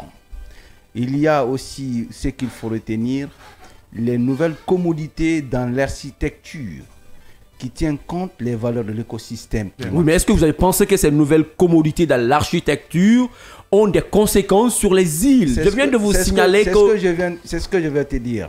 Je crois que l'inondation, c'est une pratique naturelle. Que tu sois à côté de l'eau ou que tu ne sois pas à côté de l'eau, je crois que l'eau, à chaque 30 ans, d'après les études scientifiques, à chaque 30 ans, revient une fois de sa marche, c'est-à-dire que de sa pratique ancienne. Si par exemple l'eau monte jusqu'à 12 mètres cette année, il faut retenir après 30 ans, vous verrez encore les mêmes tracés. C'est aussi menace humaine de la mer aussi. Bien sûr, cela dépend. Non, mais ce qui est le cas de Kabak Yaya, il faut insister là-dessus. Ce n'est pas un fait naturel. Parce que tout près de chez nous ici, à Imbaya, la mangrove n'existe presque pas. Voilà, on a établi les causes. Et ça risque de déconstruire complètement l'écosystème. On a établi les causes, on a même défini avec les ONG de défense de l'environnement et autres. Oui. On a établi les causes ont été établies et on a compris que ce qui se passe sur les îles telles que Kabak par exemple, avec cette montée des mers, est due à la construction anarchique des maisons en bordure de mer d'ici à Conakry. Et c'est ce qui se répercute, si vous me tendez alors, la perche. on ne peut pas me dire que c'est un fait naturel. Répondez à cette question. Pour bondir directement sur ce que Yamoussa dit, parce que c'est très important, c'est ce qui se répercute sur Kisoso et Sangoya Bafon. La vie, elle est ostentatoire là-bas qu'aujourd'hui, les nouveaux paradisiens se sont offerts des belles villas. Est-ce que ce n'est pas la même situation que Yamoussa est en train de rappeler? Je suis d'accord. Tu sais, avant l'ancien plan cadastral, il y avait 600 hectares réservés comme forêt classée de Anta. Qui commence de Kisoso jusqu'à Dapomba. Vous voyez? Mais toi, demande-toi aujourd'hui, si on arrêtait, c'est-à-dire qu'avec la démographie galopante que nous sommes en train d'observer, si on ne donnait pas les gens construire à partir de là, est-ce que Conakry n'allait pas s'éclater un jour parce qu'il y aura trop de monde, pas de place? Oui, mais vous... Écoutez maintenant là. Suivez. Je vais vous expliquer. Allez-y. C'est très simple. Bien. Comprenez que l'habitat fait des études. Par exemple, les mangroves que nous sommes en train de parler, mais on travaille avec le ministère de l'Environnement pour voir les conséquences à long terme, dans le futur. Mais si l'environnement, avec les grands scientifiques qui sont là-bas, on appelle les expertises étrangères, on appelle tout le monde de venir étudier, de nous dire est-ce que c'est habitable dans l'avenir. Et les études prouvent que c'est habitable. On va octroyer aux citoyens. On va parler du ministère de l'Environnement. L'habitat travaille avec le ministère de l'Environnement. Ça tombe bien. C'est des ministères qui sont intimement liés. Dans les mangroves, parce que c'est une question de l'environnement. Donc, si une question d'environnement s'impose dans l'urbanisation, on donne automatiquement au ministère de l'Environnement d'étudier. Moi, je vous comprends. Très bien. Maintenant, c'est de la gouvernance foncière. Écoutez, Yaya, on n'a pas retardé. On a trop retardé. Non, on n'a pas trop retardé. Je ne suis pas satisfait. Si les études prouvent qu'une partie de terre est habitable et que les études prouvent, c'est-à-dire après la construction de cette partie, et que cette construction menace des vies de l'autre côté de la terre, quelles sont les dispositions prises? Parce que j'ai comme l'impression qu'aujourd'hui, au ministère de l'Habitat, c'est vrai, vous travaillez avec le ministère de l'Environnement, après les études, vous pensez que cette partie de Conakry, située au bord de la mer, est habitable, donc on peut l'octroyer aux citoyens pour procéder à des constructions. Alors, si cela doit se répercuter sur d'autres zones telles que les îles, qu'est-ce qui est prévu? Qu'est-ce que vous préconisez comme solution? Quelles dispositions prises pour ne pas que les autres citoyens des autres côtés, des autres localités, perdent aussi leur domaine et leur vie? Je suis désolé pour ce qui est arrivé à Kabak. Je suis désolé. C'est un citoyen de Forêt-Caria qui s'exprime. Je suis désolé pour ce qui est arrivé à Kabak. Mais je vais vous dire, je crois, si vous avez la mémoire fraîche, la tsunami, qui a été l'une des plus grandes inondations de l'histoire. La plus dévastatrice. Je crois même le Ghana a senti, mais qui n'avait rien de lien avec le Ghana. Mais il faut comprendre, Yamsa, que ce sont des faits naturels qu'on ne peut pas maîtriser à un moment. Ça arrive. Ce qui se passe à Kabak n'est pas naturel. On peut passer. Mais c'est pas naturel. Ma question. Non, c'est pas naturel. Ma toute avant-dernière question pour rebondir sur l'autre solution. Qu'est-ce qu'il faut pour freiner à cette nouvelle bourgeoisie? Parce que les nouveaux bourgeois sont quand même en train de s'offrir des villas luxueuses tout au long des bordures de la mer. Et deuxième question bonus, pourquoi votre ministre aime tellement disparaître des radars? Parce que c'était nécessaire aussi qu'il se présente et s'exprime devant les gens pour qu'on comprenne la situation qui se passe. On l'aura prochainement dans cette émission. Je crois que le défi est lancé. Au chargé de communication, au général à la retraite, d'abord, ministre d'État. La question du ministre, il a un agenda chargé. Très chargé. Très chargé. Il faut le dire. Tout récemment, il vient d'être élevé au titre supérieur, ministre d'État. Donc le ministère de l'Habitat est devenu un ministère d'État. Donc il a un agenda très chargé parce que les ministres sont tous des ministres du gouvernement, mais il y a des questions de particularité entre les ministres. Il y a des hommes de confiance du président qui existent. Donc il est dans la mémoire, dans la vision du président. Donc ça fait de lui un homme confiant qui a un agenda très chargé. Donc sinon on est disposé à tout moment d'être là et parler ce qui se passe un peu au ministère de l'Habitat. Ta deuxième question, je n'ai pas bien saisi. Il parle de la solution.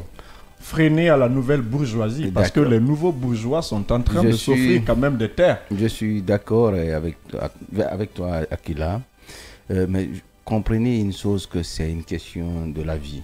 Chacun de nous a ses moyens, chacun de nous, on n'est pas disposé de vivre de la même manière. Non, je ne parle pas de ce côté, je parle des domaines de l'État. Parce qu'on est en train de combattre les autres. Non, sérieusement, on est en train de récupérer ces domaines de l'État. La nouvelle bourgeoisie est en train de s'offrir des villas luxueuses, comme je l'ai dit, à Kissoso, et pourtant c'est le domaine de l'État. Ce qui veut dire, est-ce qu'il n'y a pas du dépôt de mesures? La vie, elle est ostentatoire là-bas, comme je l'ai rappelé. Je suis d'accord avec toi. Même moi, regardez-moi, moi dans ma vision, je ne vais pas acheter une parcelle pour moi-même. Je vais vivre sur le domaine de l'État. Ah, d'accord. Moi, je vais faire le contrat de bail avec l'État, construire. Bail à construction, ça vaut plus de 65 ans. À mon âge, à 65 ans, je crois que ça va trouver que je suis vieux et que c'est renouvelable. Si mes enfants sont courageux, ils vont renouveler. Non seulement je vais y habiter au centre-ville de la capitale pour donner un cadre de vie meilleur à mes enfants, mais aussi ça me donne beaucoup plus, ça diminue mes moyens de construction que l'autre. Donc c'est ma vision. Ce qu'ils font, ils font le contrat avec l'État. Ils n'achètent pas. C'est ce qu'il faut comprendre. D'accord. Tout récemment, vous aviez ici une délégation de ONI Habitat qui est en collaboration avec votre ministère en question. De quoi il était question? ONI Habitat, c'est un partenaire technique du ministère de l'Habitat qui nous accompagne dans l'élaboration des schémas directeurs. C'est-à-dire que les schémas directeurs, ce sont des grandes orientations urbanistiques, ce sont des grandes orientations que les normes urbanistiques ont toujours exigées. Donc ils sont là dans ce cadre-là, ils nous élaborent la politique, on fait ensemble la validation de ces politiques. Il y a aussi la validation technique des études menées par ONU Habitat. ONU Habitat, c'est une filiale de l'Organisation des Nations Unies qui porte sur l'habitation de tous les États membres de l'Organisation des Nations Unies. Donc ici, c'est Sanita Ville Durable qui pilote ce projet d'études. Alors, on en parlait, la gouvernance foncière aujourd'hui qui est devenue un problème. Vous nous appreniez qu'il y avait effectivement les états généraux qui devraient quand même avoir lieu. Où en est-on avec cette situation? Une très belle question. Les états généraux du foncier, nous l'avons fait du 14 au 17 septembre 2022. Il y a eu des recommandations. Ces recommandations vont aboutir à ce qu'on appelle une politique nationale foncière. Vous savez, je vous ai toujours dit, l'habitat, c'est le processus. Vous commencez, vous continuez. Au fur et à mesure, vous intégrez. On va faire la révision des textes qui ne sont pas... C'est clair, on a des textes qui sont caducs. Avec ces textes caducs-là, il faut apporter des réformes à ce niveau. Et pour qu'un texte soit réformé, pour qu'un texte soit en réalité... Pour qu'un texte soit en réalité, il faudrait qu'une politique foncière soit adaptée par les gouvernements. C'est-à-dire que si le gouvernement n'accepte pas une politique foncière nationale, ça veut dire que c'est très difficile de se prononcer. Parce que nous, on ne veut pas aller directement au décret, on veut faire une loi sur ces textes-là et que ces textes-là rentrent dans le cadre de la loi. C'est ce qui est durable et c'est ce qui est faisable pour toujours. Un mot sur le schéma directeur du Grand Conakry au niveau de votre ministère, qui est un héritage, il faut le dire. Oui, on a hérité. Il faut le dire, c'est un grand projet que le gouvernement... Vous avez hérité de la Belle Étoile.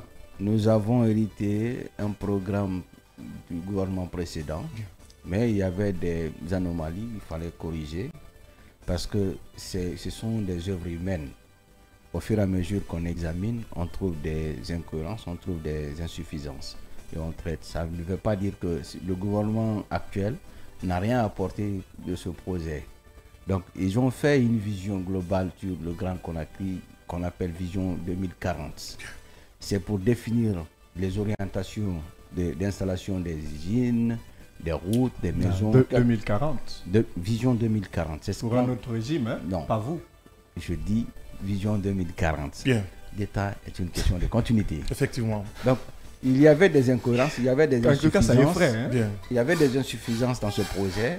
Et le gouvernement actuel, avec l'expertise étrangère et nationale, Bien.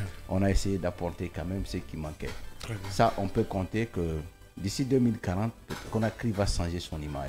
Alors justement, il y a eu la création de nouvelles communes. Nous arrivons à la fin de cette émission, rapidement. Création des nouvelles communes. Vous savez, Conakry, au lieu de 6, devient automatiquement 10. Au ministère de l'Habitat, c'est quoi le plan pour... Je crois que cette question ne relève pas de l'habitat. Ah, mais c'est pas une cuisine interne quand même. Attention. C'est la relève du ministère de l'administration, du territoire et de la décentralisation. Le découpage administratif vous êtes concerné. n'est pas lié. Bon, peut-être. On était avec votre ministre lors de... Je suis d'accord. Il y aura une complicité. Akila Yamoussa, écoutez très bien. Peut-être je suis administrateur. Techniquement, peut-être. Techniquement, je peux vous dire, c'est comment est-ce qu'on peut procéder à un découpage territorial. Ça dépend de la démographie, ça dépend de la situation géographique, ça dépend du centre d'activité économique. Comprenez? Si par exemple Toto atteint un seuil où les gens ne peuvent plus, qu'il faut scinder, on scinde pour donner avantage à d'autres communes qui vont être là et pour prospérer mieux. Parce que ça dépend de la politique de gestion locale. Vous êtes d'accord avec nous que ces nouvelles communes auront besoin d'être construites? Et vous ne pouvez pas vous dédouaner? Je suis d'accord que tout le monde aspire à ce qu'on appelle une démocratie participative. Pour une démocratie participative, il faut que les gens se reconnaissent entre eux. Donc, l'espace grand, les gens ne se reconnaissent pas. Et que ça va créer le flux. Et ce flux-là va freiner ce qu'on appelle une démocratie convoitée, une démocratie paisible. Tout le monde demande aujourd'hui la démocratie. Mais je reviens à dire qu'il faut penser à beaucoup de choses. La démocratie, c'est autre chose que les gens pensent. Tout ce que l'on cherche dans un système politique, c'est être satisfait du besoin. Satisfaire du besoin, ça s'inscrit dans la liberté. La liberté se situe à des niveaux. Donc, je ne vais pas m'aventurer de cela, mais cette compétence technique ne relève pas de l'habitat. Peut-être si le ministre y était, c'était juste pour accompagner son homologue. Même s'il a disparu des radars, hein, il ne communique pas. L'avarisme s'impose. Il communique très bien. Son savoir de communication est là. Je ne sais pas son nom. C'est que le ministre communique. Et moi, pour finir rapidement, c'est les encombrants physiques. Effectivement, aujourd'hui, à tout bout de champ, on les voit revenir à travers les marchés. Et c'est devenu un véritable problème. Qu'est-ce que vous en faites pour que nous sortions définitivement de cet état de fait? Je demande d'abord les citoyens de mieux comprendre que l'habitant n'est pas contre eux. Yeah. Nous sommes là pour eux. Tout ce que nous faisons, c'est comment est-ce que les gens là doivent vivre dans un cadre meilleur. Yeah. Nous le faisons pour eux. Qu'ils quittent sur les encombrants physiques, ça crée un danger à leur vie. C'est pas bon. On a envie de dire que l'État est faible face à ces encombrants physiques. Je crois, si l'État est faible, nous périssons. Non, mais c'est parce on a l'impression, parce qu'à tout bout de champ, il y a des opérations de déguerpissement, puis une semaine, et puis après, c'est nous qui rendons l'État fort. Si l'État est faible, nous périssons. Donc, rendons l'État fort. Respectons la loi. En respectant la loi, l'État va se retrouver dans son autorité. L'État devient fort. Donc, c'en est terminé pour ce numéro de vendredi, ce vendredi de développement. Nous avions comme invité le chargé de la communication du ministère de l'Urbanisme, de l'Habitat et de l'Aménagement du Territoire, chargé aussi de la récupération des domaines spoliés de l'État. Avec lui, on a essayé de passer au peigne fin sur les différentes réformes qui ont été engagées au niveau du ministère. Sori Bintou Sangaré, merci d'être passé chez vous. Merci. Stibina Ali Badra Akila, merci. Merci. Yam Sasek, merci. À la technique, nous avions Fodé Kamara et au niveau de la régie télé, nous avons Melika Sita Otaek. Merci à toutes et à tous. Restez fidèles au programme du groupe Kavi Media, la seule et unique télé du développement. Merci.